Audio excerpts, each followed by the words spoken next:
Continue करते हैं।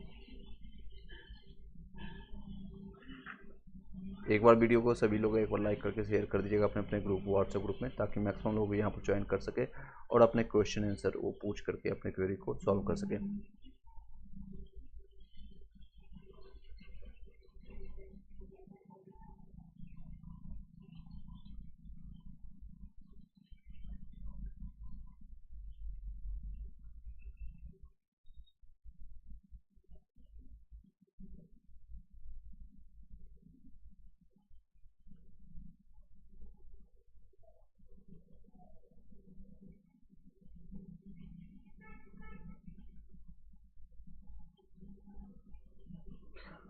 चलिए एक लेटेस्ट अपडेट आप लोग को बताना चाहूँगा। बीपीएससी का जो आरक्षण का दर, यानी बिहार से जो आपका आरक्षण का जो मुद्दा था सुप्रीम कोर्ट का, आज उसकी कोई सुनवाई नहीं हुई। तो कल आपका डेट होगा, यानी कल 19 को इसी कारण से आपका डिले हो रहा है। 19 सितंबर को आप लोग का जो है डेट आपका सुनवाई की दी गई है, यानी कल के डेट में आपका हो सकता है ये सारी चीज़ निकल के आएगी। इसके बाद ही आपका बीपीएससी 17 के लिए आपको नोटिफिकेशन जारी होगा। इसमें सीटों की संख्या जो बताई जा रही है सर, कई लोग इसमें 1500, 1700, 1800 या 2000 पार भी बता रहे हैं। तो इसमें अभी आप बस अपने लिए एक सीट के लिए फाइट कीजिए। एक सीट के लिए आप फाइट करने जा रहे हैं, चाहे आपका 200 सीट आए, 2000 सीट आए, या फिर आपका कितने भी सीट आए, आपको सिर्फ आपको फिर भी एग्जामिनेशन देना है। जो लोग प्रिपरेशन कर रहे हैं उन लोगों के लिए बता रहा हूँ, और जो फिर भी आपको एग्जामिनेशन देना है, जो लोग 2000 आई सीटें या 1500 आए, उससे फ़र्क नहीं पड़ता है। आपके बस सीट आना चाहिए, वैकेंसी आना चाहिए, और आपके टाइम पर एग्जामिनेशन होना चाहिए, और कोई भी धांधली ना हो। बस इसकी आप कामना करें, इसकी आप कामना कर सकते हैं। अभी आगे कंटिन्यू करते हैं, आप लोग के लिए देख सकते हैं। चलिए महत्वपूर्ण बिंदुओं पर हम बात करते हैं।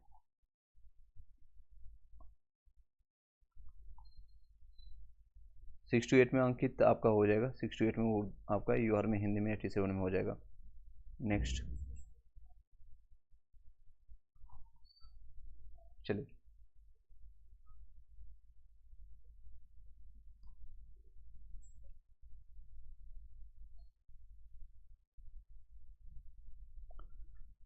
ओके। चलिए एक चीज़ बताना चाहूँगा, जिन लोगों का एक क्वेरी आया हुआ था और कई लोगों ने कमेंट बॉक्स में अपना दिया हुआ था, बीपीएससी टीआरई का जो आपको फाइनल आंसर किया आया है, क्या आप उससे संतुष्ट हैं? तो लगभग 64% बोल रहे हैं संतुष्ट नहीं है। कई लोग का जो है कमेंट्स जो कि लाजमी है, उन सभी का कमेंट का हम इस पर जवाब देना चाहेंगे, और शायद ये क्वेश्चन आप लोग का भी होगा। अरमान आप सभी का बताते हैं, 1 मिनट आप ये देख लीजिएगा। देख सकते हैं मैथमेटिक्स, फिजिक्स, अकाउंट्स और सब्जेक्ट के स्टूडेंट कोई भाषा क्यों आयरता में कंसेशन मिलना चाहिए, नहीं तो जिनको टोटल 85 है जिनसे कॉन्सेशन मिला, यानी कॉन्सेशन नहीं चाहते हैं।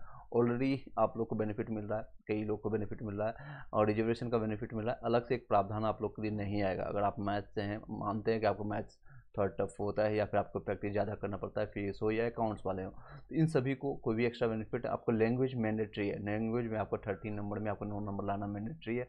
अगर आप इसको नहीं लाते हैं, आप उस प्रदेश के उस स्टेट को जो जाकर पढ़ाने जा रहे हैं, जिसके लिए शिक्षा में आपका देख सकते हैं बॉटम में नाम आ रही है, पीछे से टॉप कर रहा है, उन सभी लोगों को लैंग्वेज पर पकड़ना। अब मान लीजिए कोई आकर के नागालैंड के बच्चे जिसको हिंदी नहीं आती है, और वो आकर के भोजपुरी या मैथिली या मगही में पढ़ाने की कोशिश करता है, उसको हिंदी की नॉलेज नहीं है, सोचिए वो लोकल लैंग्वेज में कहाँ से पढ़ा पाएंगे। वो भी उन सभी लोगों को पढ़ाएंगे जो कि प्राइमरी के स्कूल के लिए, यानी कि 1 to 5, 6 to 8, 9 से 10, ये सारे बच्चे जो होते हैं आपके स्टार्टिंग इनिशियल फेज में होते हैं। उन लोगों को बॉटम में, यानी कि लोकल लैंग्वेज एटलीस्ट आना चाहिए। खास करके अगर बिहार में अगर आप पढ़ाने जा रहे हैं, तो आप यूपी के हैं तो चलेगा, एमपी के हैं चलेगा, हरियाणा के, इन सभी लोगों को, राजस्थान के, हिंदी एटलीस्ट इन लोगों को आती है। नॉर्थ इंडिया वाला अगर आते हैं, साउथ इंडियन बुलाएंगे, वो भी सरकारी स्कूल में, जो कि प्राइमरी में 1 to 5 में स्टूडेंट जाना नहीं चाहते हैं। 75% अटेंडेंस की आपका रखा गया क्राइटेरिया, बट वो फुलफिल नहीं होता है। उसको ज़बरदस्ती उसको फुलफिल किया जाता है, ज़बरदस्ती उसको बढ़ा जाता है, और आके 10th का एग्जामिनेशन, 12th का एग्जामिनेशन में ये सारे क्राइटेरिया को अपने ताके पर रख करके आगे कंटिन्यू किया जाता है। पैसे लेके ला करके 100, 200, 500 दे करके आगे कंटिन्यू करते हैं ये लोग, जो कि भली बात है, आप लोगों को सभी चीज़ें पता है। तो ये लैंग्वेज मैंडेटरी है, 9 नंबर लाना मैंडेटरी है। हालांकि टीआरई 2 में अतुल प्रसाद जी ने इसको 0 कर दिया था, जिसमें बहुत सारे बवाल हुआ था। लैंग्वेज मैंडेटरी है, टीआरई 1 में 9 नंबर लाना मैंडेटरी था। जिन लोगों का आपका नंबर कम है, वो लोग आप निश्चिंततापूर्वक कर रखें कि आपको जब फाइनल आंसर किया है दोबारा आएगा, इसकी संभावनाएं बन रही है, इसकी संभावनाएं बन रही है। नेक्स्ट देख सकते हैं, ये बीपीएससी आंसर की आपका जो है सेटिस्फाई कभी नहीं करेगा, और 2-3 क्वेश्चन हमेशा गलती, इनकी बातें मैं सहमत हूँ। चाहे अगर आप मैं हम लास्ट टाइम से बता रहा हूँ, हमेशा बता रहा हूँ, बीपीएससी जानबूझ करके या फिर क्या पता कौन सेटर है या फिर कौन सेट करके क्वेश्चन देता है, वो 3 से 4 क्वेश्चन ऐसे रहेंगे हमेशा। आप चाहे तो 3 बार इनसे आंसर की मंगवा ले, 4 बार मंगवा ले, तो 2 से 3 क्वेश्चन आपको नेग्लिजेंस कर करके, यानी उसको इग्नोर करके या डिलीट कर करके आगे कंटिन्यू कर सकते हैं। चलिए नेक्स्ट बिंदु को देखें। CO2 वाला भी क्वेश्चन गलत किया है, बिल्कुल CO2 SO2 वाला जो क्वेश्चन है, और ये एक बच्चे ने काफ़ी अच्छा से इसका विस्तार किया था, और इसमें से पूरा जिसको कि ये क्वेश्चन बीपीएससी जो उठा है, ये यूपीपीएससी और यूपी टैट उत्तराखंड का जो है आपका पीसीएस का क्वेश्चन को उठा करके डायरेक्ट डाल दिया था, और सभी स्टेट वाले जो सिर्फ SO2 मानती है, SO2 यानी कि आपका जो क्वेश्चन मैंने आपको लास्ट टाइम दिखाया था। चलिए आप लोग को जो डाउट आता है उसको हम कैरी करते हैं। अरमान उर्दू में 63 में आपका हो जाएगा, हाँ 63 में। चलिए आगे कंटिन्यू करते हैं। देख सकते हैं, मैं आपको शॉर्ट में आपको दिखा देता हूँ। लास्ट टाइम जो आपका है 63 गया था, 67 आपका यूआर का गया था, और ये 57 आपका जनरल का गया था फीमेल के लिए। और जिन लोगों ने जो उत्तराखंड सॉरी यूपी के खास के लिए, इसमें बहुत सारे महिलाएं जो है कार्यरत हैं TRE 1 में सेलेक्ट लेकर के। अभी कई लोग हैं आपका कैमूर में है, कई लोग बांका में, कई लोग पटना में, मुजफ्फरपुर और लखीसराय में जाकर के वर्किंग कर रहे हैं। यूपी में एज कंपेयर करेंगे तो बिहार से जो है आपका सैलरी में थोड़ा डिफरेंस होता है, इवन आपका कई चीज़ें हैं, बट वो अपना, क्योंकि 2018 से यूपी में कोई भी वैकेंसी या 69,000 की वैकेंसी अभी भी कंटिन्यू वो फंसी हुई है, उसका क्लियरेंस अभी तक नहीं मिला, जिसके कारण है वो बेरोजगार लोग कहीं ना कहीं जॉब कहीं कुछ मिल जाए बेहतर है, ना कुछ से भला। वो आपने कहावत सुना होगा, कुछ ना तो कुछ ना सही, यानी कि अगर बहुत कुछ नहीं मिल रहा है तो थोड़ा भी मिल रहा है तो उससे बेहतर आप, इसलिए वो सारे लोग कार्यरत कर रहे हैं। EWS में आपका इस तरह से गया था, और EBC में देख सकते हैं ये था आपका BC में SC का ST का। इस बार भी जो संभावना है इसमें 2 से 3 नंबर का और भी डिक्रीज होगा। कई लोग का डाउट है कि इतने, क्योंकि प्रोविजनल आंसर की के बाद आपका नंबर घटा है, 6 से 7 नंबर घटा था, और इस बार एवरेज देखा जाएगा तो 3 से 4 नंबर इस बार ऑफिशियल आंसर की का घटा है। तो दोनों का एड ऑन करेंगे तो ऑलमोस्ट 9 से 11 नंबर आप लोग का घटा है। बहुत सारे लोग, ये सभी लोग की बात कर रहा हूँ, लगभग 80% जनता की, 80% लोगों की जो है मार्क्स घटे हैं। तो आप लोग का 20% जो ऐसे लोग हैं, या तो एज इट इज जो है वही रहा है जो उन्होंने कैलकुलेट किया था, कुछ ऐसे जनता है जिनका 2 से 3 नंबर इंक्रीज भी हुआ, वो सारी जनता भी यहाँ पर उपलब्ध है, आपको दिखाना चाहूँगा। वो सारे भी लोग हैं जिनके नंबर आपके यहाँ पर बढ़े हैं। देख सकते हैं ये आपकी जनता है, लगभग 700 750 लोगों ने यहाँ पर आप लोगों ने कमेंट किया। यहाँ रिफ्रेश करके एक बार देख लेते हैं, देख सकते हैं।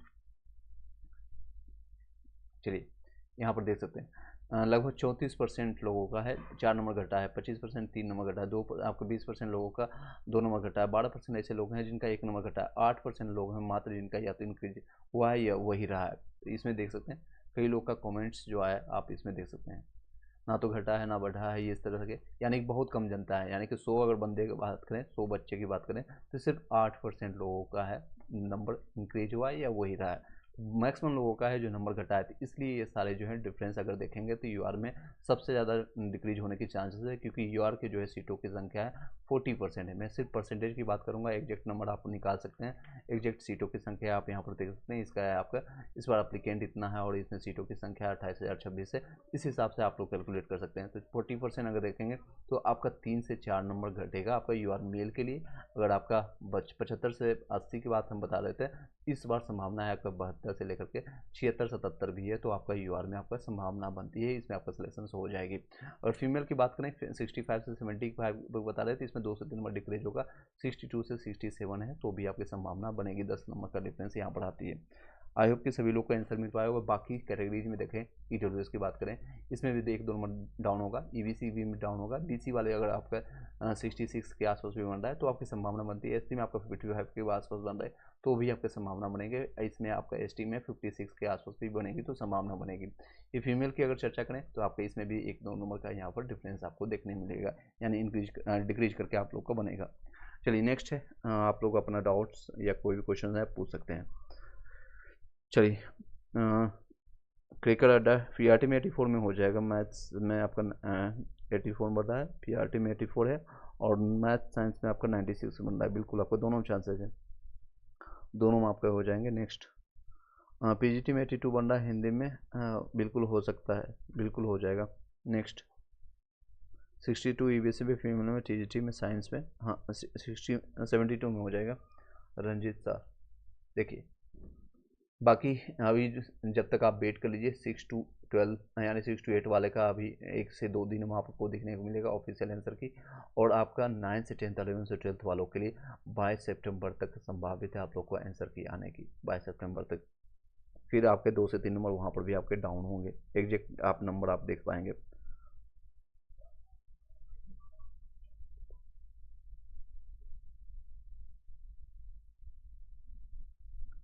बिल्कुल आपकी बातें सही है। मैथ साइकिल आपने अपना कमेंट्स पे जाए श्री राम जी, अगर वो बनते थे उनको हिंदी आती थी, ऐसा ऐसा नहीं कि जितने भी नॉर्थ इंडिया या साउथ इंडियन के हैं उनको हिंदी आती थी। ये अगर वो मैथमेटिक्स पढ़ाते भी तो बड़े बच्चों को पढ़ाते हैं। मैं आपको यहाँ पर बातें कर रहा हूँ प्राइमरी लेवल का, जो इनिशियल लेवल का है उन वो नहीं पढ़ा पाएंगे। आपको लोकल लैंग्वेज या एटलीस्ट हिंदी आपको आना चाहिए। अगर पीआरटी की बात करें वो वहाँ पर प्राइमरी होता है। तो आपको ये पर्सनल नहीं लीजिए, मैं आपको पर्सनल नहीं लीजिए। आपके 8 नंबर और 22 नंबर जो है आपका एटलीस्ट, क्योंकि इंग्लिश तो आती है उनको, इंग्लिश में वो 8 नंबर आराम से लाते हैं। और एक नेगेटिव मार्किंग नहीं थी, बाकी 22 क्वेश्चन में अगर वो ए भी रंग के आते हैं, ए भी कोई एक ऑप्शन भी रंग के आते हैं, तो बीपीएससी या कोई भी बोर्ड जो होती है एक ऑप्शन को 33% या 30% के आसपास वेटेज मानती है। 30% भी हम नहीं मानते, मानते 20%, क्योंकि 5 ऑप्शन है आप लोग के लिए। तो 20% भी इसका निकालेंगे तो 4 क्वेश्चन आपका सही हो जाएगा। तो आपके 12 नंबर आ गए ऐसे भी। ऐसे भी आपके 12 नंबर, सॉरी, ऐसे भी आपके 12 नंबर आ गए। 9 नंबर लाना मैंडेटरी है, बट बीपीएससी क्या डिसीजन लेती है इस पर आप डिपेंड करते हैं। मेरे ऊपर डिसीजन नहीं है, आपके ऊपर कोई डिसीजन नहीं है, मेरे द्वारा कहे गए शब्द के अनुसार कुछ भी नहीं होगा। बीपीएससी जो आयोग आपका नोटिफिकेशन में दिया गया इसके अनुसार आपका चलेगा, ठीक है। आप पर्सनली रामानुजन पर, आप मैथमेटिशियन पर आप मत कीजिए, क्योंकि उनकी एक अलग ही दैव्य शक्ति थी। उनके पास जो है मैथमेटिक्स का जो था एक दैव्य शक्तियाँ थी, और वो आपका उससे आपका कोई रिलेशन नहीं है। बिल्कुल वो पढ़ाते हैं, हिंदी नहीं आती, इंग्लिश तेलुगु तमिल जानते थे। Ramanujan institute of the institute आपका, और सीबीआई का स्टूडेंट हूँ, मुझसे ज़्यादा ओके, आपको आइडिया होगा। That's a good things. Math cycle यह हमारे द्वारा नहीं बनाया गया है, यह हमसे फाइट करने या फिर हमसे ज़्यादा कुछ करने से आपको बेहतर है कि आप बीपीएससी को अपना टैग कीजिए। अगर आपको कोई भी इन्फॉर्मेशन लेना है बीपीएससी साइट पर जाइए, बीपीएससी साइट पर जा करके उनको टैग कीजिए। इनके पास आपका कॉन्टैक्ट लिस्ट है, आप उनको अगर कोई दिक्कत है, मानते हैं कि आपका शायद नंबर कम आया हुआ, ये सारे नंबर हैं आपके दिए हुए, इस नंबर पर आप कॉन्टैक्ट कर सकते हैं। इस सारे नंबर पर आप दे करके कॉन्टैक्ट कर सकते हैं। चलिए नेक्स्ट।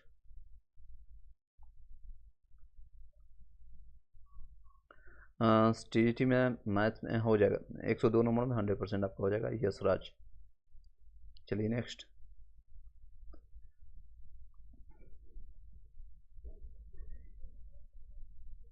नेक्स्ट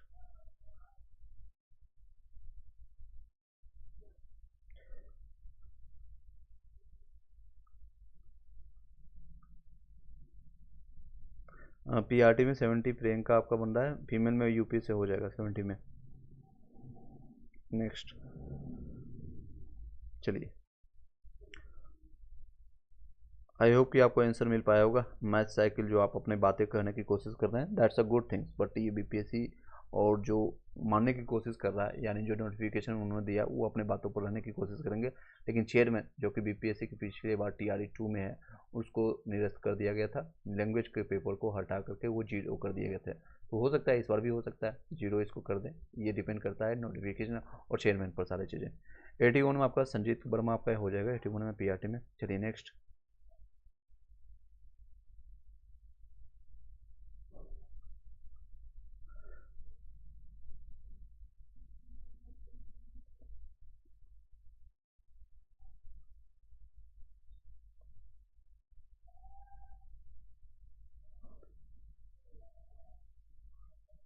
चलिए next. Okay next math cycle. लेकिन सर आप बताया कि मैं मेरे 96 मार्क्स आ रहा मैथ साइंस में आपका, बट हिंदी में 8 मार्क्स आ रहा है, आंसर रॉन्ग है। आप चैलेंज किए थे आपने मैथ साइकिल, आप पर्सनली अगर कोई क्वेश्चन होता है तो आपके इंग्लिश में 7 क्वेश्चन आपके इसका कुछ कीजिए। देखिए आप लोग इसके लिए आप सिर्फ अपने बीपीएससी चेयरमैन को ये अपनी बातें रख सकते हैं कि इस तरह से आपका टीआरई 2 में हुआ था, इस बार भी संभावना है। आप में कोई भी मैथ्स और साइंस पढ़ाने में आपको कोई दिक्कतें नहीं होगी, जो मुझे जो क्योंकि आप ऑलरेडी आपके या किसी को दिक्कत नहीं होती। इवन इसमें लैंग्वेज की बैरियर होती नहीं मैथ्स में ज़्यादातर, कोई भी आप लैंग्वेज में इंग्लिश में बच्चों को समझा सकते हैं, अपने लैंग्वेज में पढ़ा सकते हैं। लेकिन जो इनको नोटिफिकेशन में मेंशन किया गया, TRE 1 में फॉलो किया गया था, TRE 2 में फॉलो नहीं किया गया था, TRE 3 में क्या संभावना है आप लोग खुद देख सकते हैं, इसके बारे में कोई चर्चा नहीं कर रहा है। ओके, आप नहीं कर पाए थे, रिसर्च में बिजी थे, वेल एंड गुड है, वेल एंड गुड है, आपके साथ हैं हम। जो भी हम आपके लिए कर सकते हैं हम करने की कोशिश करेंगे। आप पर्सनली हमें कांटेक्ट कीजिएगा, पर्सनली आप कांटेक्ट कीजिएगा। हम बाकी चीज़ें आप BPSC साइट पर, क्योंकि ये सारी चीज़ें आपको जो ऑथेंटिकल इन्फॉर्मेशन यहाँ से आपको प्राप्त होगा। कोई भी होगा आप यहाँ से जाकर के कॉन्टैक्ट लिस्ट में जाकर के उनको कॉल करके IT सेल का नंबर होता है, इंक्वायरी आप अपना ले सकते हैं। BPSC का आप कॉन्टैक्ट एक ऑफिशियल नंबर होता है, मैं आपको प्रोवाइड कर दूँगा, आप पर्सनली हमें कांटेक्ट कीजिएगा। शायद इस नंबर पर आप कांटेक्ट भी नहीं कर पाएंगे, जो यहाँ दिया गया है नंबर कोई उठाता भी नहीं कॉल। बाकी चीज़ें हम आपको एक्स्ट्रा एक नंबर आपको प्रोवाइड कर देंगे। ओके, मैं साइकिल आई होप कि आपको इन्फॉर्मेशन मिल पाएगा। नेक्स्ट बताइएगा।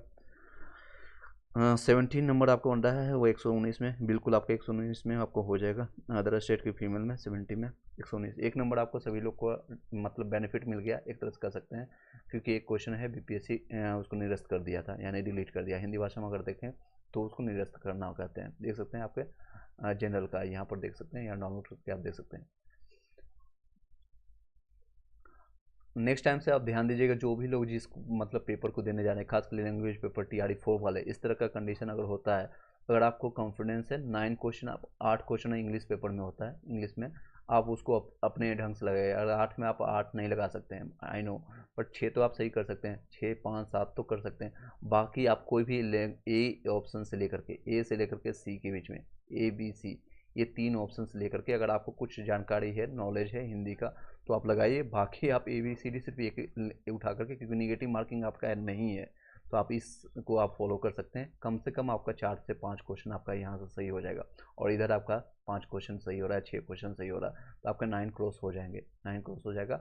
आप निगेटिव में मत रहिएगा कि आपके 95 आ रहे हैं मेन पेपर में, आपके 120 में 95 आ रहे हैं, और पता चला लैंग्वेज के कारण आपका 8 नंबर के कारण आपको बाहर कर दे, बहुत दुखद की बात होगी इसमें। अगर ऐसा होता है तो बहुत दुख की बात होती है। आपने यहाँ पर बहुत मेहनत किया, रिसर्च किया, R&D किया, बट आपका रिजल्ट नहीं आया, ये बहुत बड़ी बात हो जाएगी। नेक्स्ट टाइम से आप लोग ध्यान दीजिएगा। बाकी सभी लोग, यदि सर रॉन्ग आंसर पर यदि रिजल्ट देता है तो BPSC में बिल्कुल आप चैलेंज करेंगे, तो BPSC TRE 3 रद्द हो जाएगा ज्वाइनिंग के बाद। प्लीज टेल, देखिए रद्द नहीं होते, उस पर आपको सुनवाई काफ़ी समय ले लेती है, तो पूरी तरह से सभी लोग को चेंजेस करना पड़ेगा, या फिर जो लोग उसमें रहते हैं, यानी जिनका नाम रहता है, उनको बेनिफिट ऑफ डाउट मिलता है, BOD जिसको कहते हैं। आपको बेनिफिट ऑफ डाउट मिल करके आपको पूरी तरह से निरस्त नहीं करेंगे, क्योंकि आप 1 2 या 10 लोगों के कारण लाखों लोग को वो प्रभावित नहीं करना चाहते हैं। वो 10 लोगों को बेनिफिट ऑफ डाउट मिल जाता है। ये आपको जो कानूनी अधिकार है, इस तरह से जो वर्ड जो मैं बोल रहा हूँ, कानूनी तौर पर लॉ, आपके जो वकील हैं, एडवोकेट है, और अच्छे ढंग से आपको समझा पाएंगे।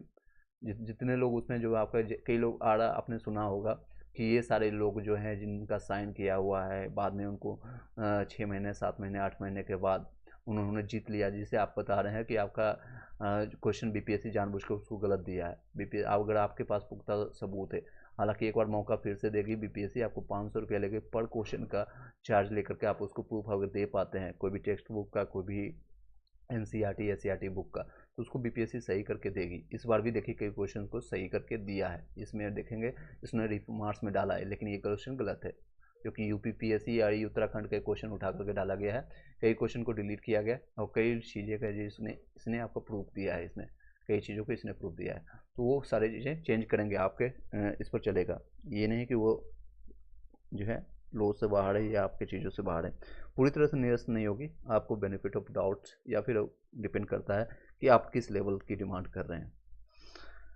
अगर ज़्यादा धांधली होता है, ज़्यादा लोगों को इम्पैक्ट पड़ता है, अगर आप ये एक क्वेश्चन के कारण मान लीजिए 10 से या 50 लोगों को आपको इम्पैक्ट पड़ रहा है, तो वो 50 लोग जो इसके लिए डिमांड करेंगे, आपत्ति दर्ज करेंगे, ऑब्जेक्शंस करेंगे, उनको बेनिफिट मिलेगा। और मान लीजिए एक क्वेश्चन के कारण 5,000 या 10,000 यानी मास लोगों को इम्पैक्ट कर रहा है, 50,000 लोगों को इम्पैक्ट पड़ रहा है, तो हो सकता है दोबारा ये एग्जामिनेशन ले लिया जाए, या निरस्त कर दिया जाए, या उसको रिजेक्ट कर दिया जाए। जिस तरह से पेपर लीक की समस्या हुआ आपका 1 में हुआ था, उसको कैंसिल करके दोबारा री एग्जामिनेशन हुआ, इस तरह से सारे आपको प्रूफ आपको इकट्ठा करना पड़ेगा सारी चीज़ें। चलिए नेक्स्ट है MPTET आपका जो है, लेकिन सर मेरा MTET में आपका बगैर से दो में एक बार सुप्रीम कोर्ट और तक आंसर का चैलेंज किया गया था। रिजल्ट दोबारा से बना गया और जो पहले पास थे फेल हो गए थे। हो सकता है ये भी संभावना हो सकती है। डिपेंड करता है, मैंने बताया कि कितने लोगों को इम्पेक्ट कर रहा है। मान लीजिए मैं सिर्फ एक लोगों को इम्पेक्ट कर रहा है तो आपको बेनिफिट ऑफ डाउट दे करके आगे बढ़ा जाएगा। अब 1 लाख लोगों को इम्पेक्ट पड़ेगा तो बिल्कुल है, कई लोग इसमें हो सकता है इन हो जाए, कई लोग आउट हो जाएंगे, कई लोग आउट होंगे, ये इम्पेक्ट पड़ता है। चलिए नेक्स्ट है PRT 89 में हो जाएगा आपका। अजीत AJ IIT नेक्स्ट है 89 IIT, बिल्कुल चांसेज है। नेक्स्ट PGT कंप्यूटर साइंस में EBC में 66 में चांसेज है, बिल्कुल रंजू EBC फीमेल में 66 में हो जाएगा। नेक्स्ट गुड़िया सिंह आपका TGT में मैथ्स में आपका 86 बन रहा है, EW से होगा, EW से हो जाएगा TGT वाले। ऑफिशियल आंसर की आप वेट कीजिए आप लोग 6 तारीख, यानी कि 6-7 दिन और बचे हुए हैं, मतलब 22-23 तक आपको 5-6 दिन से, आज से अगर कैलकुलेट करते हैं तो 5-6 दिन और आप लोग को वेट करना पड़ेगा। संस्कृत में आपका PGT में 75 में चांसेज है, बिल्कुल होगा या नहीं, अदर स्टेट से हो जाएगी। फीमेल में आपका हो जाएगा। नेक्स्ट 1 to 5 में OBC में प्रफुल हो जाएगा आपका 75 OBC में। नेक्स्ट चलिए नेक्स्ट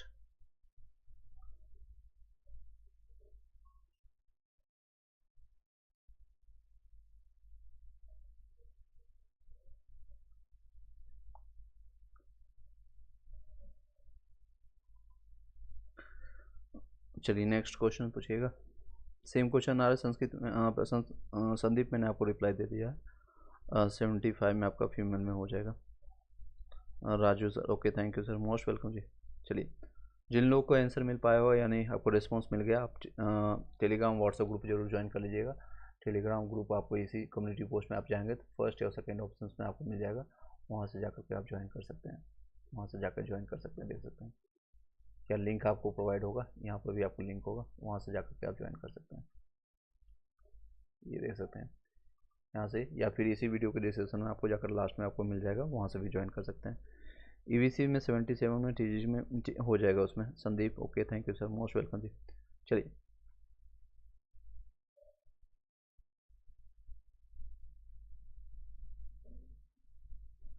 EVC फीमेल म्यूजिक में 77 में हो जाएगा, EVC में आपका हो। चलिए नेक्स्ट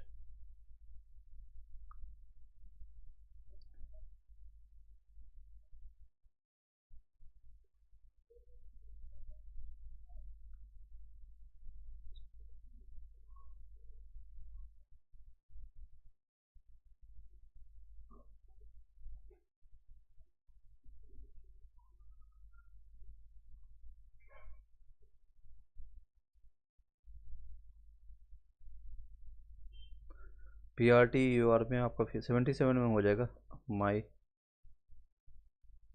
नेक्स्ट PhD हिंदी में से 82 आ रहा है, जनरल से हो सकता है, बिल्कुल हो सकता है, 77 फीमेल में हो जाएगा। चलिए नेक्स्ट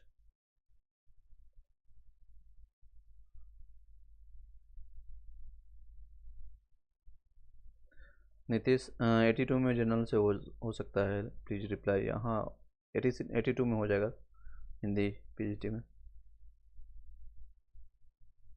चलिए आगे कंटिन्यू करते हैं। आई होप कि आपको अभी तक का जो लेटेस्ट अपडेट था उसके बारे में मैंने चर्चा किया, आपको बता दिया, और बस आप लोग इंतज़ार करिए 6 to 12 वाले जितने लोग हैं, आज या फिर हो सकता है संभावना है आपको कल तक आपको सभी लोग का आंसर की आपको प्रोवाइड हो जाएगा, जिसमें से आपको चेंजेस देखने को मिलेगा। अब कई लोग का एक क्वेश्चन भी था कि जितने लोग का डाउटफुल है फिर से, क्योंकि TRE 2 में आपका 3 बार आंसर की आया था, आप लोग जो लोग TRE 1 और TRE 2 दिए थे, TRE 1 में आपका 3 बार आंसर किया था, TRE 2 में आपको 2 बार दिया गया था, और इस बार संभावना है कि इस बार भी 1 बार और जारी किया जाएगा, क्योंकि कई क्वेश्चन लगभग 10 से 12 ऐसे क्वेश्चन हैं और उसमें BPSC गलत दिया है उसके आंसर की। 10 से 12 क्वेश्चन इम्पैक्ट करता है, 1 से 2 ही नेग्लिजेंस कर सकते हैं। एक क्वेश्चन का कमेंट मैंने आप एक मतलब यूजर का आप लोगों ने देखा, सब्सक्राइबर का, उन्होंने साफ शब्दों में बोला है कि अगर इस तरह से अगर आप नेग्लिजेंस नहीं करते हैं 2 से 3 क्वेश्चन को तो बीपीएससी हो सकता है आपका 2025 में रिजल्ट दे, जो कि उनकी बातें सही है, क्योंकि आपके पास सिर्फ 2-2.5 महीने का समय बचा है, और इसमें अगर ये क्लियर नहीं होती तो TRE 4 भी इम्पैक्ट पड़ेगा, उसमें भी डिले हो सकता है, यानी कि उसका नोटिफिकेशन भी आप लोग को लेट से मिलेगा। यानी कितना लेट से मिलेगा, संभावना है अभी नवंबर में आने की, और अगर वो डिले होता है फिर आगे भी डिले होता चला जाएगा सारी चीज़ें। चलिए संदीप, नेक्स्ट क्वेश्चन है आप लोग का।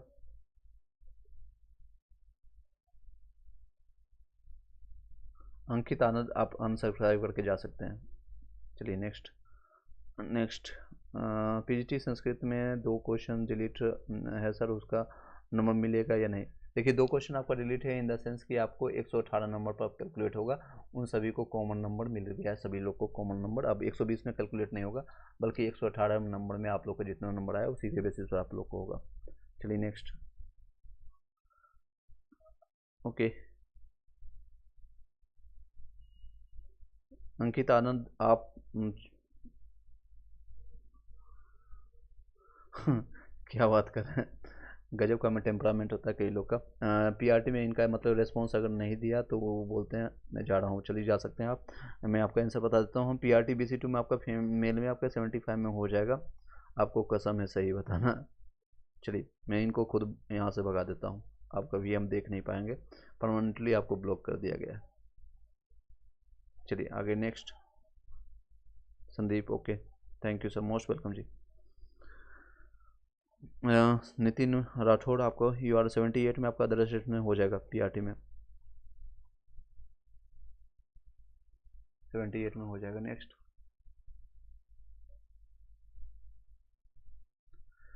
मैथ्स में 100% आपका हो जाएगा यशराज, 102 नंबर। अब इवन आपका जनरल में होगा, आपके जो है भाई बंधुओं के लिए, आपके जो जनरल की सीट है, मतलब कि आपके OBC का सीट है उसको छोड़ दीजिए, 102 में आपका हो जाएगा। BC के सीट को आपको छोड़ दीजिए, भूल जाइए, आपका UR में फाइट होगा।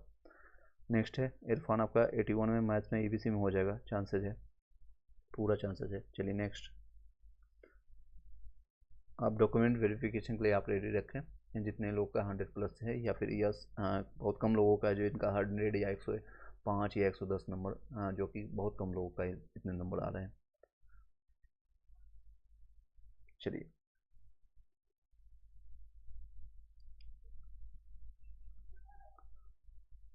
आगे कंटिन्यू करते हैं इसी वीडियो में। एज यूजुअल हम KGS यानी कि खान ग्लोबल स्टडी का जो है BPSC के लिए हम 70th BPSC के लिए हम प्रैक्टिस सेट चला रहे थे। ऑलमोस्ट आपका 61 क्वेश्चन हम करवा चुके थे, आगे हम कंटिन्यू करेंगे, 40 से 50 क्वेश्चन हम करने की कोशिश करेंगे इस वीडियो में। जिन लोगों को देखना है, ओके सर डिलीटेड क्वेश्चन मिलेगा या नहीं? डिलीटेड क्वेश्चन का मैंने अभी बताया, अभी आप शायद लेट से जुड़े होंगे। अगर मान लीजिए 2 क्वेश्चन आपका डिलीटेड है तो आपका 120 में नहीं होगा, मेरिट लिस्ट बनेगा आपको 118 पर, इस पर नहीं बन करके बल्कि इस पर बनेगा, ठीक है। तो सभी लोग को बेनिफिट 2 नंबर का आपको मिल जाता है, यानी 118 पर आपका बनेगा। मान लीजिए किसी का पहले 60 नंबर आ रहा है, अब 120 में कितना परसेंट बना, यहाँ पर 50% बना। अब वही है 2 क्वेश्चन मान लीजिए किसी का घट गया तो यहाँ पर 50% से ज़्यादा हो जाएगा, 60/118 होगा, यहाँ से निकालेंगे तो 50 से ज़्यादा परसेंट बनेगी, इस तरह से आपका कट ऑफ डिसाइडेड होगा। नेक्स्ट है डिलीटेड क्वेश्चन, वो BPSC अपने लिए रखती है, अगर 120 पर बनना होता अब 118 पर कैलकुलेट करेंगे, 2 क्वेश्चन अगर डिलीट हो गया। चलिए ओके सर तो यूट्यूब पर जितना अच्छा, चलिए संदीप के जितना अच्छा आप समझा करके बताते हैं, इस सारे बच्चे आपका संतुष्ट हो जाते हैं। Okay thank you so much, most welcome जी। चलिए नेक्स्ट, थैंक यू।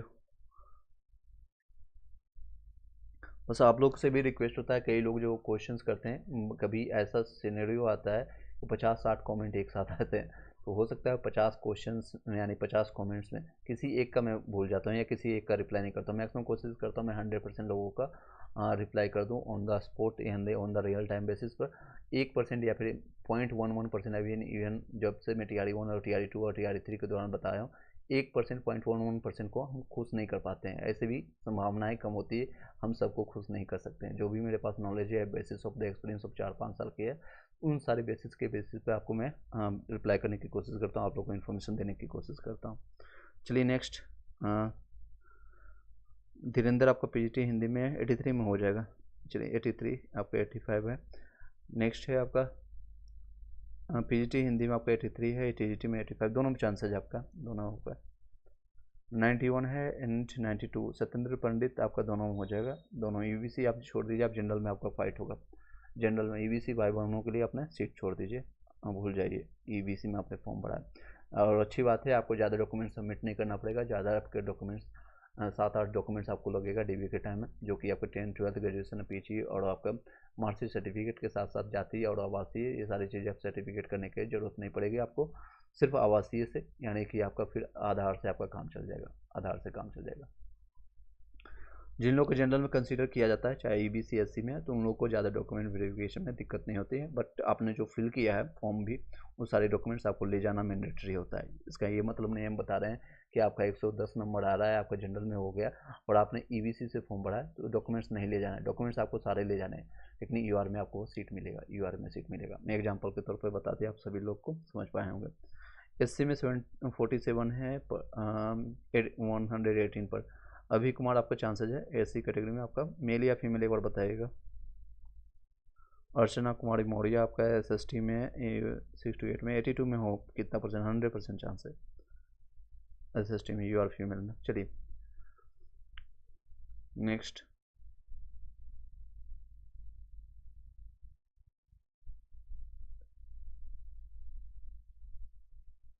मेल में चांसेज होगा, मेल में चांसेज होगा, बट आप टीआरई 4 के लिए भी प्रिपरेशन जारी रखें। हाँ, जिन लोगों को डाउटफुल लग रहा है, खुद भी अपने जब आप एग्जामिनेशन हॉल से निकले होंगे तो आपको खुद एक अंदाज़ा लग गया होगा कि हाँ मेरा सिलेक्शन इस बार होने वाली है या नहीं होने वाली। अगर डायलेमा अगर 1% भी अगर आपके मन में है कि मेरा सिलेक्शन नहीं होगा, चाहे मेरे से पूछें या कहीं से भी पूछें, हो सकता है अगर आपके इनर जो आपका जो सोल कह रहा है या कोई आपको रिस्पॉन्स आ रहा है, तो उसमें आप तैयारी आप 3 गुना 4 गुना कर दीजिए। अगर आप 2 घंटे पढ़ते हैं तो आप 4 घंटा पढ़ना शुरू कर दीजिए। इसके लिए आपको 1 लाख 1.5 लाख से ज़्यादा है यहाँ पर वैकेंसी आपको देखने को मिलेगा। Satyendra Pandit, thank you sir, most welcome जी। चलिए टेलीग्राम व्हाट्सएप ग्रुप ज्वाइन कर लीजिएगा, जब तक आप लोग का डिग्री नहीं हो जाता है, यानी कि नियुक्ति पत्र नहीं मिल जाता है, ज्वाइनिंग लेटर नहीं मिलता है, तब तक आप लोग के साथ रहेंगे। और हम टाइम टू टाइम जब भी मिलेगा समय, हम आपके कनेक्ट करेंगे। आप लोग का क्वेश्चन जो भी होगा, क्वेरी होगा, हम आपके सॉल्व करने की कोशिश करते रहेंगे। सर ओमार में एक क्वेश्चन में नितिन एक बार एक पेन पॉइंट के लिए लगा दिया है और 1 नंबर कम कर दिया है।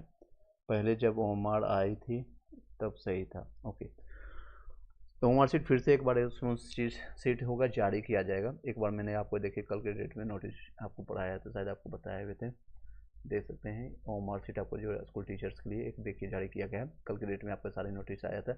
19 से लेकर के 22 तक आप लोग जो जितने भी एग्जामिनेशन हुए थे, यानी जुलाई में, ओमार सीट है 24 से लेकर के आप लॉगिन करके आप जो है ओमार सीट है उत्तर पंख और यानी रेस्पॉन्स सीट दोनों आपको ओमार सीट डाउनलोड कर सकते हैं। डाउनलोड आपको ओमार सीट और रेस्पॉन्स सीट में त्रुटि रहने पर 27/9 से लेकर के आप कंट्रोलर पर आपको भी आपत्ति कर सकते हैं। अगर आपको कोई इस तरह की दिक्कतें हो रही, प्रॉब्लम हो रही, तो आप 27 तारीख से 27 सितंबर से आप उसको मेल कर सकते हैं, जो कि है एग्जाम कंट्रोलर / आपको bpsc@gov.in पर आप कर सकते हैं। सारी चीज़ों को आपत्ति आप वहाँ पर ऑब्जेक्ट कर सकते हैं। आई होप कि रिस्पॉन्स मिल गया हो। नितिन राठौड़, चलिए राठौड़।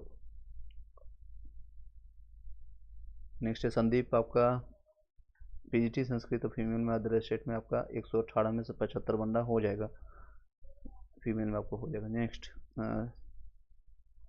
68 में आपका 83 है, नंबर हो जाएगा क्या भाई? बिल्कुल हो जाएगा।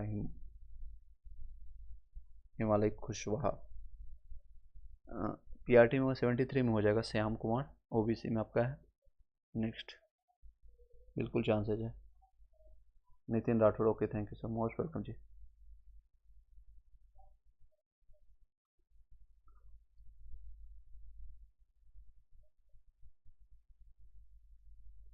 संदीप, मैंने आपको रिस्पॉन्स कर दिया।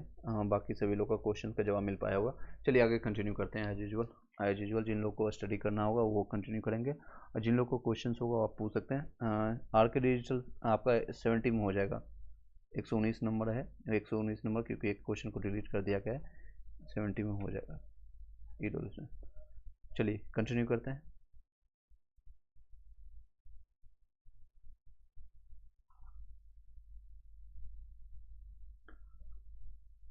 कल के डेट में आपको 60 क्वेश्चन तक करवाए थे और आज हम कंटिन्यू कर रहे हैं। ये बीपीएससी का 19th टेस्ट सीरीज आपका हम करवा रहे हैं बीपीएससी 17 के लिए केजीएस के लिए। अगर आप टीआरई 4 के लिए भी प्रिपरेशन कर रहे हैं या फिर कोई भी बिहार एसएससी या फिर कोई भी बिहार से संबंधित या इवन जिसमें जनरल स्टडी के लिए क्वेश्चन आते हैं, इसको कंटिन्यू कर सकते हैं आप लोग। नेक्स्ट सर, फिर मैं डीबी की तैयारी करें? बिल्कुल, आप डीबी के लिए तैयारी क्या करना है, अपने जो भी डॉक्यूमेंट्स हैं उसको आप मतलब कि ओरिजिनल और साथ साथ उसके फ़ोटो को भी 3-4 कॉपियाँ करा कर रखें और एक्स्ट्रा कुछ तैयारी करने की ज़रूरत नहीं है उसमें। साथ ही साथ ये कर सकते हैं, अगर आपका कोई एरर है यानी कि कोई मिस्टेक है नाम में या फिर संदीप में, मान लीजिए संदीप में SANDE, मुझे नहीं पता, आप फीमेल पूछ रहे हैं, मुझे पता है आप फीमेल है कोई है, मान लीजिए संदीप की जगह यहाँ पर EE की जगह आई रख दिया, तो आप उसको सुधार करवा लीजिएगा। 10th-12th में कुछ अलग है और ग्रेजुएशन में कुछ और है, आधार कार्ड में कुछ और है, पैन कार्ड में कुछ और है, इसको सुधार करवा लीजिएगा। अगर बस ये कर सकते हैं डीबी में, और कुछ एक्स्ट्रा तैयारी करने की ज़रूरत नहीं, कोई आपको हिमालय पर चढ़ने की ज़रूरत नहीं। चलिए नेक्स्ट है 77 में हो जाएगा पवन कुशवाहा। बार में 77 में चांसेस बढ़ रही है क्योंकि अभी बहुत सारे लोगों का नंबर घटता हुआ दिख रहा है। 83 में हो जाएगा हिमालय कुशवाहा। चलिए नेक्स्ट आगे कंटिन्यू करते हैं। 61 नंबर क्वेश्चन विद एक्सप्लेनेशन करेंगे, यानी कि एक एक क्वेश्चन को हम अच्छे से समझने की कोशिश करेंगे विद एक्स्ट्रा इनपुट के साथ, जो भी इन्फॉर्मेशन मेरे पास है, और व्याख्या को हम छोड़ते नहीं। आप लोगों को पता है कि हम टाइम लेंगे, मतलब कि कहीं भी देखेंगे जो कि चैनल, अगर आप कहीं लोग ABCD खेलते हैं यानी कि वो सिर्फ ABCD आएंगे, ABCD लगा कर आगे बढ़ते चले जाएंगे, आपको कितना समझ आया, कितना आपने क्वेश्चन को आपके माइंड में गया, उससे उनको कोई फ़र्क नहीं पड़ता है। ओके सर, मोस्ट चलिए संदीप PRT में 77 में हो जाएगा। चलिए नेक्स्ट आप क्वेश्चन पर ध्यान देंगे, आप लोगों को क्वेश्चंस जो होंगे उसका रिस्पॉन्स टाइम टू टाइम मिलता रहेगा। क्वेश्चन है, इंटरनेट के संबंध में निम्नलिखित कथनों पर विचार करना है और उनसे सही क्या है इसके बारे में हम जानेंगे।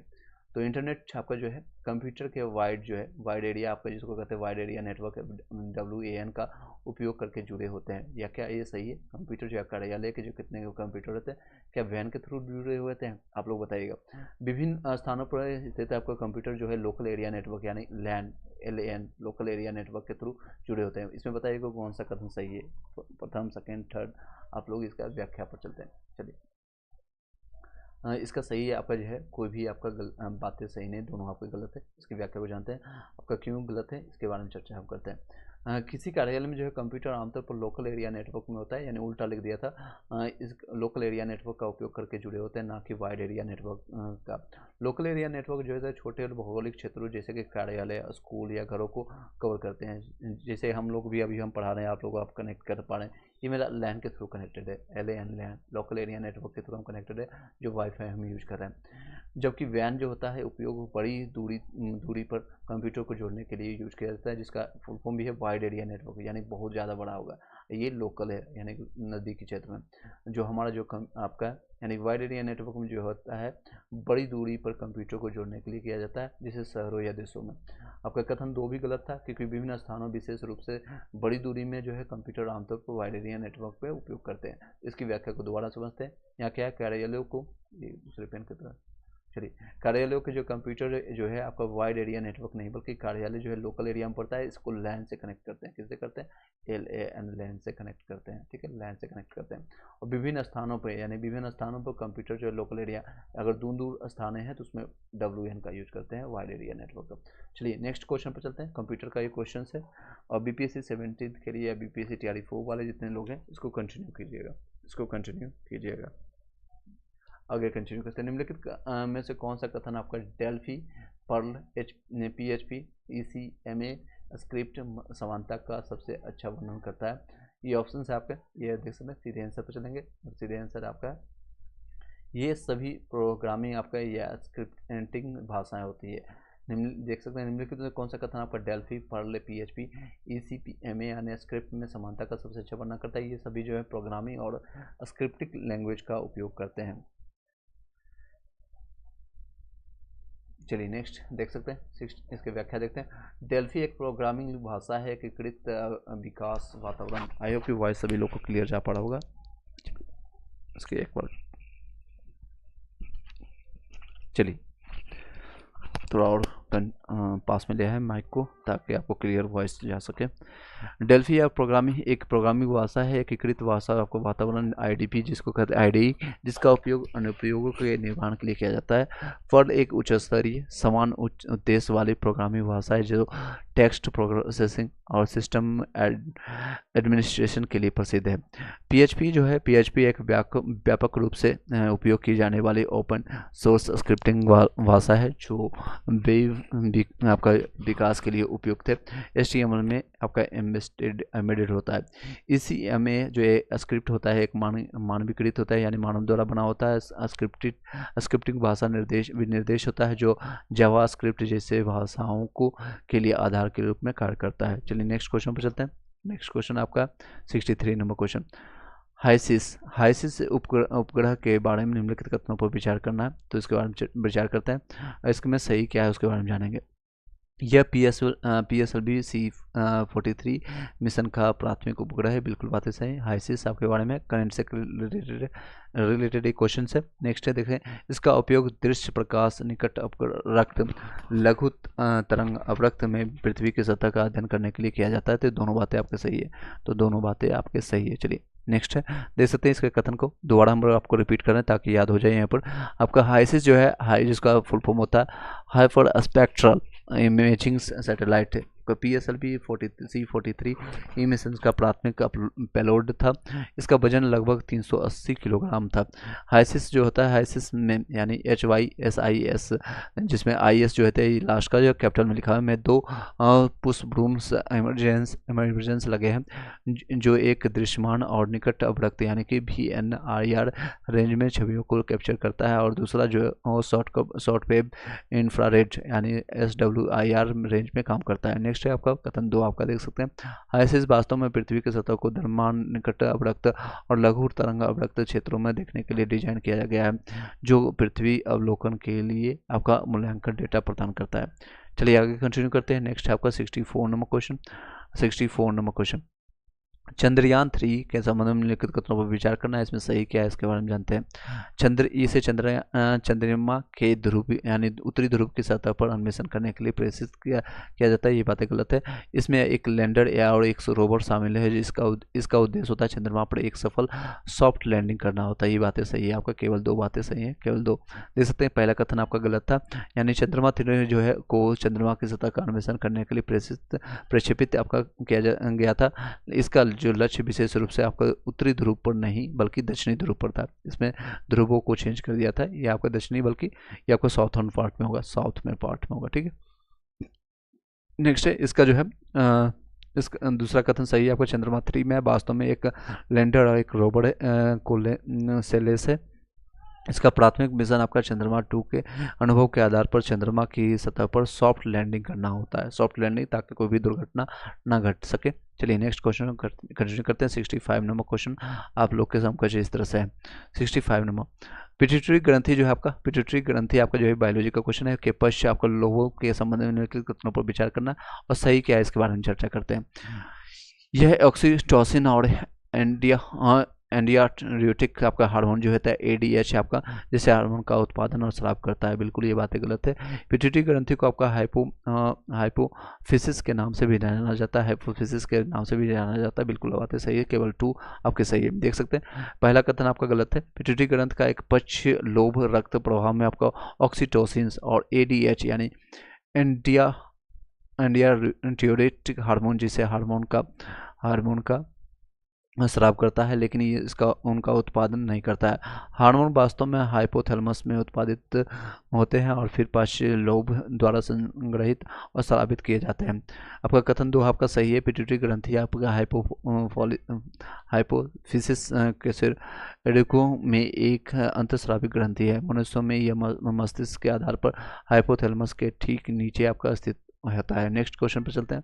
नेक्स्ट आपका 66 नंबर क्वेश्चन पर चलते हैं। ग्लाइकोलिसिस के संबंध में निम्नलिखित कथनों पर विचार करना है, उसमें सही विकल्प को हमको जानना है। सही विकल्प क्या है इसके बारे में चर्चा करते हैं। इसमें ऑक्सीजन की आवश्यकता नहीं होती। ग्लाइकोलिसिस में बिल्कुल बात है इसकी सही है। यह केवल आपका अवायवीय शोषण में, अवायवीय नहीं वायवीय आपका जो है शोषण में मौजूद होता है, ये कथन करता है। ये माइटोकॉन्ड्रिया में पाया जाता है। ग्लाइकोलोज जो होता है आपका जो माइटोकॉन्ड्रिया में नहीं पाए जाते हैं। माइटोकॉन्ड्रिया का अलग काम होता है। ग्लाइकोलोजियल जो होता है इसमें अलग इसका श्रवण होता है, इसमें अलग इसका यूज होता है। देख सकते हैं इसकी व्याख्या को चलते हैं। आपका देख सकते हैं इसके सही जो है कथन एक का आपका सही है, सी ऑप्शन से इसका। ग्लाइकोलाइसिस एक अवायवीय प्रक्रिया है जिसका अर्थ होता है यह इस प्रक्रिया के लिए ऑक्सीजन की आवश्यकता नहीं होती है, यह ऑक्सीजन के बिना भी हो सकता है। आपका ये ऑक्सीजन के बिना भी हो सकता है ग्लाइकोलाइसिस। नेक्स्ट है कथन दो आपका जो है एक एरोबिक और एनारोबिक दोनों जो है दोनों शोषण में मौजूद होता है। ये दोनों प्रकार के शोषण के लिए ग्लूकोज चयापचय में प्रारंभिक चरण रखता है। और इसमें क्या दिया गया था, तो देख सकते हैं केवल अवायवीय, केवल नहीं बल्कि दोनों में होगा। ठीक है, केवल नहीं होगा, दोनों में होगा। चलिए नेक्स्ट है, यह कथन गलत है। ग्लाइकोलाइसिस कोशिका के आपका कोशिका द्रव में पाया जाता है, यानी आपको जो है माइटोकॉन्ड्रिया में नहीं पाया जाता है। ग्लाइकोलाइसिस जो होता है कोशिका द्रव, जिसका कोशिका द्रव की खोज किसने किया था, आप लोग कमेंट बॉक्स में बताइएगा। कोशिका द्रव जो आपका जब किसी तरह का आपका जो इस तरह से रहेगा माइटोकॉन्ड्रिया, ER ग्लाइकोलाइसिस आपको कोशिका द्रव यानी जीव द्रव जिसको कहते हैं, इन सारी चीज़ों में माइटोकॉन्ड्रिया में नहीं पाया जाता है, बल्कि ये किस में पाया जाता है, कोशिका द्रव में पाई जाती है। कोशिका द्रव में पाया जाता है। माइटोकॉन्ड्रिया जो है आपका ग्लूकोज चयापचय के बाद आपको चरणों में शामिल होता है, जैसे कि साइट्रिक एसिड चक्र और ऑक्सीडेटिव आपका फास्फोराइलेशन में आपका शामिल होता है। चलिए नेक्स्ट क्वेश्चन पर चलते हैं। नेक्स्ट क्वेश्चन आप लोग के समकक्ष इस तरह से देख सकते हैं आप 67। आप लोग भी ट्राई कीजिएगा वीडियो को पॉज करके, या फिर आप साथ साथ आंसर देने की कोशिश कीजिएगा। निम्न में से कौन सा आपका पैराथायराइड आपका हार्मोन जो होता है PTH, जिसका प्राथमिक कार्य क्या है, PTH का इसका कार्य क्या है, तो इसमें हम जानने की कोशिश करते हैं। तो इसका सीधे आंसर पर चलते हैं।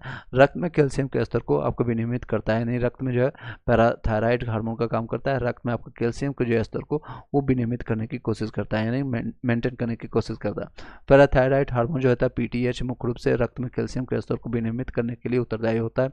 यह हड्डियों में से कैल्शियम के स्राव को बढ़ा करके, आंतों में कैल्शियम के अवजनस्यों को बढ़ा करके, मूत्र में कैल्शियम की कमी को दूर करके इसे प्राप्त होता है। यह शरीर में उचित कैल्शियम संतुलन बनाए रखने में मदद करता है, और जो हड्डियों में के स्वास्थ्य और मांसपेशियों के संकुचन सहित विभिन्न शारीरिक कार्यों के लिए उत्तरदायी होता है। आपको दोबारा बता दूं, यस नो में भी आप लोग बताइएगा कमेंट बॉक्स में, क्या आपको कुछ समझ आ रही, 1% भी समझ आ रही, 2% भी समझ आ रही, कुछ तो समझ आ रही होगी। चलिए, अगर आपने थ्योरी पोर्शन आपने नहीं कंप्लीट किया तो एक बार जरूर आप कंप्लीट कीजिएगा। मैंने NCERT आपको थ्योरी अच्छे से बताया वहाँ पर। चलिए नेक्स्ट क्वेश्चन पर चलते हैं। 68 नंबर क्वेश्चन पर चलते हैं। 68 नंबर क्वेश्चन यहाँ पर देख सकते हैं। निम्नलिखित में से कौन सा आपका बौद्ध ग्रंथ से संबंधित है। आपका प्राचीन इतिहास आ गया, आपका बायोलॉजी अभी कंप्लीट हुआ है, यानी कि सीरीज में सभी क्वेश्चन आपका रैंडम क्वेश्चन आ रहा है। निम्नलिखित में कौन सा आपको बौद्ध ग्रंथ से संबंधित है। हिस्ट्री वाले जरूर बताइए, इसमें सही कथन बताना है आपको। बौद्ध ग्रंथ से संबंधित क्या है, अभिधर्म कोश है। क्या अभिधर्म कोश है, बिल्कुल। आपका विशुद्धि गम है, विशुद्धि गम है आपका। और नेक्स्ट है न्याय व अवतार है। न्याय अवतार, ये अवतार में विश्वास ही नहीं करते थे। परिविष्ट पर्वन है, पर्वन में आपका इसमें कोई विश्वास नहीं करते। पहला और दूसरा कौन है, बी ऑप्शन में इसका सही है। व्याख्या देखते हैं। अभिधर्म कोश है, यानी कि धर्म है आपका, यह ग्रंथ है जो बौद्ध धर्म से आपका संबंधित है। आपका ये अभिधर्म कोश जो है बौद्ध धर्म से संबंधित है।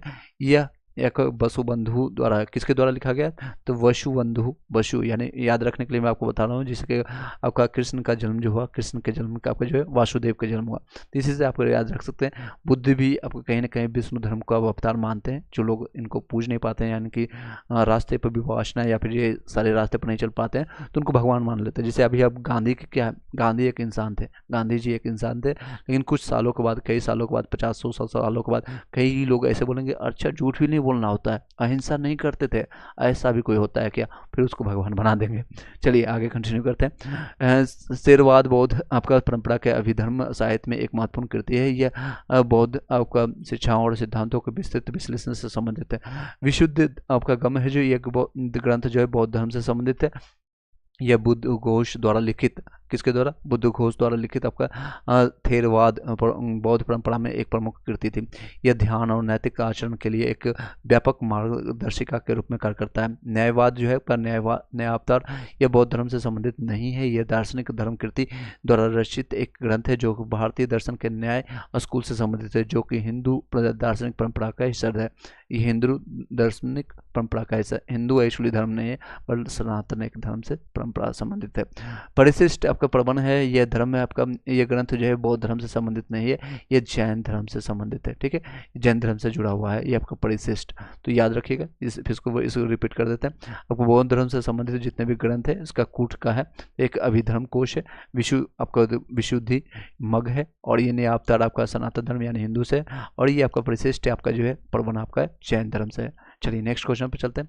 नेक्स्ट क्वेश्चन आपका 69 नंबर क्वेश्चन आप लोग के समकक्ष इस तरह से, आप लोग बताइएगा इसका आंसर, साथ ही साथ आप प्रैक्टिस करने की कोशिश कीजिएगा, प्रयास कीजिए। करत करत अभ्यास से जन्मति हो सुजान, रसियन आवर्चात है सिर पर परत निशान। अभ्यास आपको करना पड़ेगा, practice makes you make perfect, इसी को इंग्लिश में कहा जाता है। और आप लोगों ने एक 6 क्लास से 7 क्लास में बरदराज की आपकी कहानी सुने होंगे, सिद्धार्थ की कहानी आपने सुने होंगे। चलिए, जहांगीर के बारे में निम्नलिखित कथनों पर विचार करना है और उनके सही कथन को जानते हैं। चलिए, उसने आगरा किले में आपका जंजीर ए अदल की स्थापना की थी, बिल्कुल आगरा में आपका जंजीर ए आपका अदल की स्थापना की। उसने अपना स्मरण जो है तुझे के जहांगीरी तुर्की भाषा में लिखा था, क्या लिखा था बताइएगा, इसका जवाब क्या है। ये मैंने बताया आपको मॉडर्न आपका मिडिवल हिस्ट्री का पार्ट है, बताइएगा यस नो में भी ABCD आपको बताइए, एटलीस्ट आप नेगेटिव भी कर सकते हैं। तो इसमें सिर्फ केवल एक बात है सही, दूसरी बातें आपका गलत है, केवल एक आपका सही है जी। इसकी व्याख्या को देखते हैं।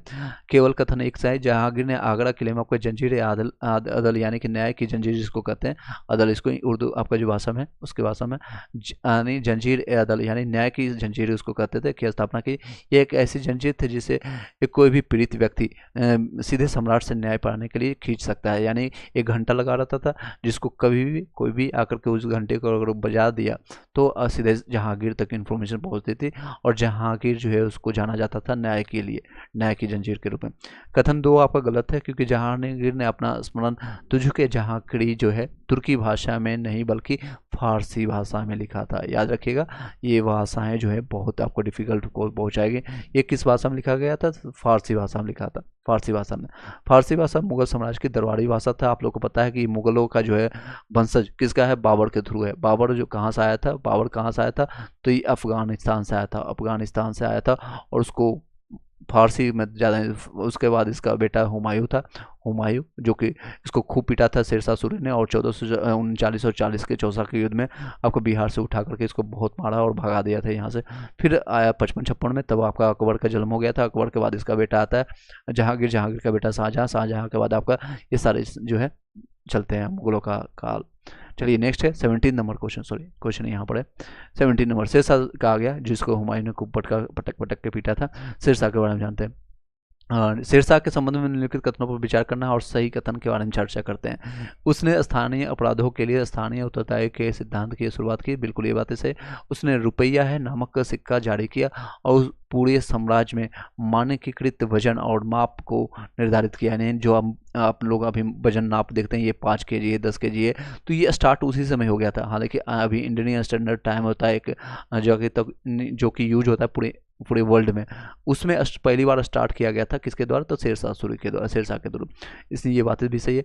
उसने कोलकाता से पेशावर तक, यानी कोलकाता से लेकर के पेशावर तक एक भव्य ट्रंक रोड का निर्माण किया था जिसको GT रोड के नाम से जाते हैं, ग्रैंड ट्रंक रोड। इसका शुरुआत इसी ने किया था। ये बिहार का शेर जिसको कहते हैं, या फिर चलिए इसके तीनों बातें सही हैं, तीनों बातें इसमें डी में ऑप्शन में। व्याख्या सुनते हैं, 2 बार रिपीट हो जाएगा आपका। शेरशाह सूरी ने स्थानीय उत्तरदायित्व की एक प्रणाली शुरू की जिसे चकदार प्रणाली के नाम से जाना जाता है। इसमें स्थानीय अधिकारियों को उनके क्षेत्रों में कानूनी और व्यवस्था बनाए रखने के लिए उत्तरदायित्व था। इस प्रणाली से प्रशासनिक दक्षता और अपराध नियंत्रण में सुधार हुआ, यानी कई लोगों को जो लोकल जो भी आपने काम किया, जो भी आपने अपराध किया, उसका दायित्व किसको दे दिया था? उसके आपका जो है आपका अधिकारी है उसको दे दिया था। आपका कानून और अधिकार जो अधिकारी है, अधिकारियों को, ऑफिसर को दे दिया। कथन 2 आपका जो है, शेरशाह सूरी ने रुपया एक चांदी का सिक्का प्रस्तुत किया जो मानक मुद्रा बन गया। उन्होंने साम्राज्य भर में कोलकाता एक रूपता सुनिश्चित करने के लिए मानकीकृत वजन और माप भी अपना स्टार्ट किया, यानी कि डायमेंशन या फिर मेजरमेंट करने के लिए भी इसने किया था। इंग्लिश मीडियम वाले समझ लीजिए, जिससे व्यापार और आर्थिक स्थिरता में सुविधा हुई। नेक्स्ट है कथन 3 अगर देखेंगे तो शेरशाह सूरी जो है जो ग्रैंड ट्रंक रोड के नवीनीकरण और सुधार करने का श्रेय दिया जाता है। जो कोलकाता, अब जो कि कोलकाता पहले कलकत्ता कहते थे, अब कोलकाता कहते हैं, को पेशावर कहाँ तक है? पाकिस्तान तक से जोड़ने का वाला एक प्रमुख राजमार्ग था। उनके प्रयासों से पूरे क्षेत्र में आपका व्यापार और संचार से में, यानी कि जो है उसमें क्योंकि इसमें अभी जो है आपका ट्रेन है, बस है या उस सुविधा, उसमें क्या हुआ करती थी, घोड़े में जो है सरचार हर एक 7-8 किलोमीटर के डिस्टेंस में कोई भी इन्फॉर्मेशन अगर शेयर करना होता था एक पेपर यानी लेटर पर लिख करके रखते थे, और घोड़वार यानी अगले जो है 8 किलोमीटर, मान लीजिए डिस्टेंस है हमको पटना से लेकर के लखनऊ में कोई इन्फॉर्मेशन शेयर करना है, यानी लखनऊ से यहाँ एग्जाम्पल ले लीजिए, मान लीजिए यहाँ पर एल है, लखनऊ से लेकर के हमको पटना तक कोई इन्फॉर्मेशन शेयर करना, हर एक 8 किलोमीटर डिस्टेंस पर उनका एक होता था पोस्टल, ताकि वो शेयर करने के लिए, तो वहाँ से 8 किलोमीटर तक कोई पैदल चल के आया, कोई आया या फिर आकर के इस घुड़सवार को दे दिया, घुड़सवार तेजी से उसी समय लेकर के 8 किलोमीटर फिर ट्रांसफर करेगा, फिर इस तरह से ट्रांसफर कर करके इस तरह से इन्फॉर्मेशन है तेजी से, यानी 2 से 3 दिनों में वो ट्रांसफर हो जाती थी। और दिल्ली की बात करें, दिल्ली से पटना तक इन्फॉर्मेशन उस समय 3 दिनों में वो शेयर हो जाती थी, घुड़सवार जो है तेजी से इन्फॉर्मेशन शेयर करता था। और यहाँ जो 8 किलोमीटर दौड़ करके घुड़सवार आया तो उसको भी रेस्ट मिल जाता था कुछ समय के लिए, वहाँ पर चना खाया, अपना में रेस्ट किया, बाकी जो घुड़सवार वहाँ पर दौड़ रहा है। इस तरह से वो पहली बार व्यवस्था किसने किया था स्टार्ट, तो शेरशाह सूरी ने। आई होप कि थोड़ा इंटरेस्टिंग लगा होगा और इन्फॉर्मेशन एक्स्ट्रा इन्फॉर्मेशन प्राप्त हो गया होगा। नेक्स्ट है 71 नंबर क्वेश्चन पर चलते हैं। 71 नंबर क्वेश्चन है, मध्यकालीन भारत के संबंध में निम्नलिखित कथनों में कौन सा सबसे छोटे से लेकर सबसे बड़े प्रशासनिक प्रभावों का सही क्रम है। तो सबसे छोटा जो आपको परगना था, फिर सरकार, फिर सूबा, इस तरह से देखते हैं, सबसे परगना, उसके बाद सरकार, उसके बाद सूबा देख सकते हैं। मध्यकालीन भारत में प्रशासनिक प्रभावों के निम्नलिखित क्रमानुक्रम व्यवस्थित किया गया था, जिसमें आपका परगना सबसे छोटा, सबसे छोटी इकाई होती थी प्रशासनिक, जो मूलतः गाँव में एक समूह या राजस्व जिला से मिलकर के बना था, यानी इसको जो रिपोर्ट करता है गाँव वाले जिला को रिपोर्ट करते थे। सरकार जो होता है ये एक बड़ी प्रशासनिक इकाई है, जिसमें से कोई भी परगना शामिल थे, कोई भी, यानी कई परगना, 1 2 3 जैसे आपके जिला में होते हैं, कई प्रखंड होते हैं, कई आपके अनुमंडल होते हैं जिले में। सूबा जो होता है ये सबसे बड़ा प्रशासनिक विभाग होता है, जिसमें कई सरकारें शामिल थी। यह एक प्रांत यानी एक बड़े क्षेत्र के रूप में जानते थे, जैसे आपका मगध हो गया, मगध में कई जिले आ गए, इस तरह से एग्जाम्पल के तौर पर आप ले सकते हैं। चलिए नेक्स्ट है 72 नंबर क्वेश्चन पर चलते हैं। विजयनगर साम्राज्य के संबंधित कथनों पर विचार करना है और इसमें सही क्या है इसके बारे में चर्चा करेंगे। सबसे पहले यहाँ पर टिक कर लीजिएगा जब भी आप क्वेश्चन पेपर लगाते हैं कि यहाँ पर सही पूछ रहा है, गलत पूछ रहा है, असत्य पूछ रहा है, सत्य पूछ रहा है, तो सत्य पूछ रहा है। सत्य के बारे में जानते हैं, विजयनगर साम्राज्य के बारे में। यह जो है मध्यकालीन भारत का एकमात्र साम्राज्य था जिसमें महिलाओं को राज्य सेवाओं में नियुक्त किया था। विजयनगर साम्राज्य आपका जो है, इसमें बातें ये सही है। उन्होंने एक नई आपका स्थापत्य शैली विकसित की जो प्रोबिड शैली के नाम से जाना जाता है। ये भी बातें आपके दोनों बातें सही है। 72 आपका दोनों बातें सही है, दोनों बातें इसमें देख सकते हैं। व्याख्या जानते हैं, साम्राज्य में आपको महिलाओं की महत्वपूर्ण भूमिका थी। ये राजनीति, सामाजिक गतिविधियों और साहित्य में सक्रिय थी, यानी एक्टिव थी। यहाँ तक कि युद्धों में भी भाग लेती थी, युद्धों में भी भाग लेती थी। यह मध्यकालीन भारत का एकमात्र साम्राज्य था जहाँ महिला सरकार में काम करती थी और जहाँ विधवा पुनर्विवाह को प्रोत्साहित किया जाता है। सोच सकते हैं अब 1828 में आकर के राजा राम मोहन राय जो है बेंटिंग के सहयोग से सती प्रथा को बंद करना, यहाँ पर विधवा पुनर्विवाह हो रही है। तो मध्यकालीन भारत या फिर प्राचीन इतिहास जो हमारा है वो कहीं ज़्यादा सुदृढ़ थी। ये जो है कुरीतियाँ जो है आपको 100-200 साल मतलब 200 साल के अंदर ये सारी चीज़ें हुई थी। विधवा पुनर्विवाह या फिर सती प्रथा, ये सारी चीज़ें इसमें आकर के 1700 के बाद जब से कई लोग जो आकर के ये सब क्रियाएँ हुई थी। आप देख सकते हैं, मेडिवल हिस्ट्री पढ़ेंगे आप, NCERT पढ़ेंगे तो इसमें विस्तार से जानेंगे। विजयनगर साम्राज्य जो है 14वीं से लेकर के 17वीं शताब्दी तक इनका शासनकाल रहा था। कि वास्तुकला जो है प्रोविडा आपका शैली जो है, कौन सी शैली में, प्रोविडा शैली, मंदिर और महल के स्तंभों, दीवारों और छतों पर विस्तृत नक्शा आकाशी आपका मूर्तियां और सजावट के लिए जानी जाती है। चलिए नेक्स्ट क्वेश्चन पर चलते हैं। 73 number question. 73 number question. I hope कि जितने लोग देख रहे हैं सभी लोग को इन्फॉर्मेशन मिल पा रहा होगा। यस नो में भी जरूर आप बताइएगा किस तरह का अपना विचार, जिस तरह से अभी संदीप कुमार या कई लोग अपना विचार प्रकट करते हैं कि हाँ आप लोग जिस तरह से यूट्यूब पर जितना इन्फॉर्मेशन आप शेयर कर देते हैं एक्स्ट्रा फैक्ट के साथ, वो कहीं आपको नहीं मिल पाता है। तो वो सारे जो है एक एनर्जी और फ्यूल की तरह हमें काम करता है ताकि आप ज़्यादा से ज़्यादा आप लोग को हेल्प कर सके, एक फ्यूल की तरह काम करता है। चलिए नेक्स्ट क्वेश्चन पर चलते हैं। आप लोग के लिए भूकंपीय तरंगों के संबंध में लिखित कथनों पर विचार करना है, तो इसमें सही क्या है इसके बारे में जानते हैं। पी तरंगे केवल ठोस पदार्थों के लिए होता है। ये ज्योग्राफी से क्वेश्चन है, आप लोग बताइएगा। धरातलीय तरंगों को सबसे विनाशकारी तरंगों के तरंगे की माना जाता है, इसमें बताइएगा क्या सही है। ABCD इसमें सही ही आपका जो है केवल और केवल सेकेंड आपका सही है। पी तरंगे ठोस के लिए नहीं काम करती है, ठोस के लिए नहीं करती है, तो केवल एक यानी कि बी ऑप्शन से इसका सही है। ठीक है, पहला ऑप्शन जो है आपका गलत है। पी तरंगे यानी प्राथमिक तरंगे जिसको कहते हैं भूकंपीय तरंगे जो ठोस, तरल और गैस से गुजरती है, यानी तीनों अवस्था से जुड़ती है। एस तरंगे जो है विपरीत के विपरीत जो तरल पदार्थों से नहीं गुजर सकती है। सबसे तीव्र आपका भूकंपीय तरंगे होती है और पृथ्वी की आंतरिक परतों से होकर के गुजर सकती है। आपका कथन 2 आपका सही है। धरातलीय तरंगे जिन्हें लब तरंगे यानी लभ तरंगे, यानी ये वाला LOV वाला लभ नहीं बल्कि लभ तरंगे इसको कहते हैं ज्योग्राफी टर्म में। लभ तरंगे और रेले तरंगे शामिल है जो पृथ्वी के सतह के साथ यात्रा करती है। पी और एस तरंगों की तुलना में इसमें उच्च आयाम होता है और लंबी अवधि के कारण भूकंप के दौरान सबसे अधिक नुकसान पहुंचता है। चलिए आई होप कि 2 क्वेश्चन और करेंगे क्योंकि थोड़ा नींद आ रहा है, तो इसको यहीं पर क्लोज कर देंगे। आगे कंटिन्यू करते हैं। 74 नंबर क्वेश्चन बताइएगा। पृथ्वी के संरचना में निम्नलिखित कथनों पर विचार करना है। निम्नलिखित कथनों पर 74 देख सकते हैं। निम्नलिखित कथनों पर विचार करना है और उसमें सही क्या है उसके बारे में जानते हैं। स्थल मंडल पृथ्वी की ठोस बाहरी परत है जिसमें भंगुर, ऊपरी मंडल और क्रेस्ट शामिल होते हैं। बिल्कुल ये बातें सही है। और एंथोस्फीयर पृथ्वी के मंडल आपका की एक गर्म और अधिक तरल परत है जो स्थल मंडल के लिए नीचे होती है। दोनों बातें आपका सही है। सी ऑप्शन इसका सही है। देख सकते हैं कथन 1 आपका सही है कि स्थल आपका मंडल जो है भूपट्टी और मेंटल के सबसे ऊपरी हिस्से से बना है जो पृथ्वी की कठोर बाहरी परत बनाता है। यह भंगुर और ठोस है। कथन 2 आपका एस्टेनोस्फीयर जो है एस्टेनोस्फीयर स्थल मंडल के नीचे स्थित है और यह बहुत अधिक गर्म और अधिक लचीला है जिससे स्थल मंडल की कठोर प्लेटों के गति के में अधिक सहायता मिलती है, मतलब गति में सहायता मिलती है। नेक्स्ट है 75 क्वेश्चन और लास्ट क्वेश्चन रहेगा आज के लिए। कोलोरेडा जो है ज्वालामुखी निम्नलिखित में बारे में निम्नलिखित कथनों पर विचार करें। इसमें सही क्या है इसके बारे में चर्चा करते हैं। यह पृथ्वी पर सबसे विस्फोटक ज्वालामुखी है। कोलोरेडा जो है सबसे अधिक विस्फोटक है। बिल्कुल बात सही है। यह तब तक बनता है जब ज्वालामुखी में विस्फोट होता है और यह अंदर की ओर गिर जाता है जिससे पृथ्वी की सतह पर एक गड्ढा बन जाता है। बिल्कुल दोनों बातें सही है। दोनों बातें सही है। इसकी व्याख्या को जानते हैं। कथन 1 आपका सही है। कोलोरेडा वास्तव में कुछ सबसे विस्फोटक ज्वालामुखी विस्फोटों में से जुड़े हैं। कोलोरेडा ज्वालामुखी के विस्फोट में अक्सर भारी मात्रा में मैग्मा निकलता है जिससे अत्यधिक तेज विस्फोट हो सकते हैं।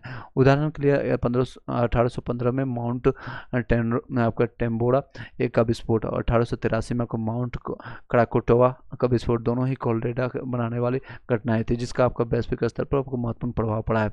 नेक्स्ट है कथन 2 ये ज्वालामुखी जो है तीव्र रूप से फटता है। ये दूसरी जो ज्वालामुखी है तीव्र रूप से फटता है तो कोलोरेडा बनता है जिससे आपका बड़ी मात्रा में मैग्मा बनता है और ज्वालामुखी की सतह खाली मैग्मा आपका कच्छ में गिर जाती है। इससे एक बड़ा गड्ढा बनता है जिसके